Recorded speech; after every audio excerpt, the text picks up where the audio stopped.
اعوذ باللہ من الشیطان اللعین الرجیم بسم اللہ الرحمن الرحیم السلام علیکم یا علی مدد۔ مومنین و مومنات کی خدمت میں آج ایک بے انتہا مجرب ترین وظیفہ عمل لے کر آئے ہیں۔ یہ وظیفہ عمل اس قدر مجرب ترین ہے کہ اگر مومنین اس وظیفہ عمل کو کریں گے تو یاد رکھیے گا، اس وظیفہ عمل کو کرنے والے کی دنیا و آخرت میں حسین ابن علی خود مددگار ہوں گے۔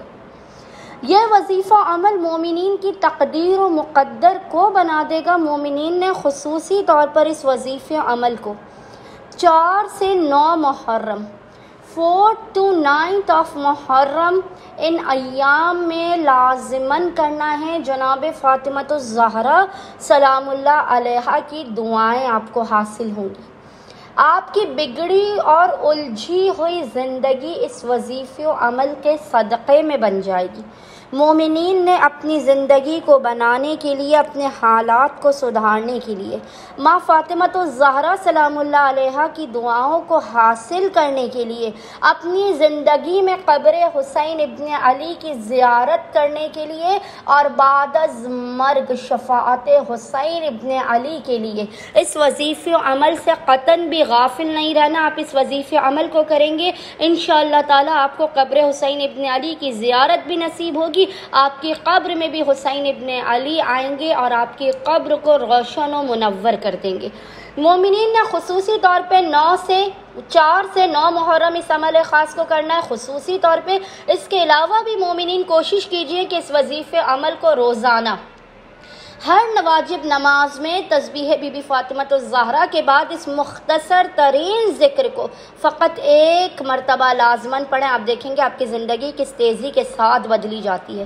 مومنین نے کرنا یہ ہے کہ 4 سے 9 محرم ان ایام میں خصوصی طور پر آپ نے روزانہ پورے دن میں کسی بھی وقت جب بھی آپ کو فرصت کے لمحات ملیں، آپ نے اس ذکر کی 1 تسبیح پڑھنی ہے۔ 5 منٹ سے بھی کم کا یہ وظیفہ عمل آپ کی بگڑی ہوئی زندگیوں کو سنوار دے گا۔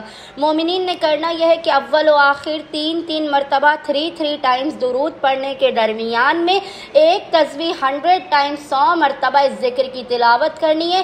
ذکر آپ کو انشاءاللہ تعالی اسکرین پر بھی لکھا ہوا نظر آ رہا ہوگا اور وہ ذکر ہے اللہم ارزقنا فی الدنیا زیارت الحسین وفی الآخرت شفاعت الحسین۔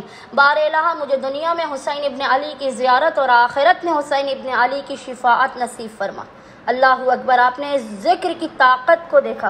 مومنین نے لازماً ایام اعظم میں 4 سے 9 محرم تک اس وظیفہ عمل کی 1 تسبیح لازماً کرنی ہے۔ دیگر پریشان حال مومنین تک بھی اس تسبیح کو شیئر کرنا اور ہمیں اور ہمارے خانے وادے کو اپنی خصوصی دعاؤں میں نام لے کر یاد رکھیے گا۔ اللہم صلی علی محمد و آل محمد وعجل فرجہم اجمعین۔